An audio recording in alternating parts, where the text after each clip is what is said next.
As steel blades clash, points are won and lost. It's excitement on display as athletes from over 20 countries gather in Lagos, competing in a sport that rarely makes headlines in many parts of sub-Saharan Africa. For the first time, the Commonwealth Fencing Championship is being hosted on African soil and right here in Lagos, Nigeria, marking the significance of fencing as a growing sport on the continent. Among those following the action closely is Bola Abodunrin. She is one of the coaches supporting Team Nigeria during this tournament. Bola introduces young people to fencing, helping them improve and encourages them to compete on the big stage. The Commonwealth Fencing Championship will give them the exposure they need. Most of them, they're not really there yet until they fence with other fencers from different countries. So I'm even happy that we're hosting it on African soil. With a master's degree in diplomacy and international relations, Bola expected a different career path. Instead, a role at the Nigeria Fencing Federation introduced her to fencing. What began as curiosity eventually became a calling. I had no idea today I was going to be a coach. In fact, I was looking into the administrative parts of fencing, but not the technical parts. For athletes like Wisdom Okolanwo, competing in a tournament of this scale means facing opponents he would rarely encounter locally. In this particular Commonwealth competition, it just made me realize that there are so many good fencers from different countries. It's going to make me to want to train better.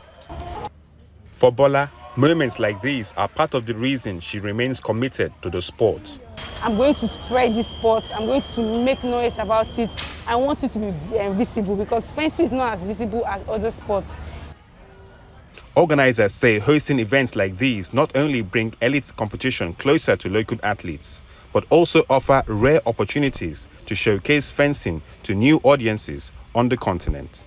When we host things like this, of course, it brings a lot of attention. It gives us the opportunity to field a bigger team of athletes, and it creates more awareness for the sport in Nigeria. Many in attendance are experiencing fencing up close for the first time. Like, what are they doing? That was the first thing that came to my mind.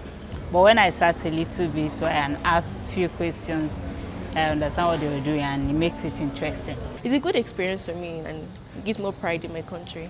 But developing athletes also means developing more coaches. And Adeyinka Samuel, Nigeria's Fencing Federation president, believes people like Bola help play a big part in that role. It's been a way of motivation to a lot of other African countries and a lot of female coaches.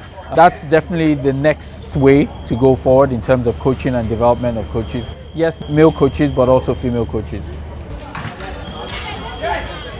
While the athletes compete in fierce duels, supporters of fencing here in Lagos hope that the competition's impact lasts much longer. The challenge now is whether the attention generated by these events can be translated into more athletes, more coaches, and a stronger future for the sport in Africa.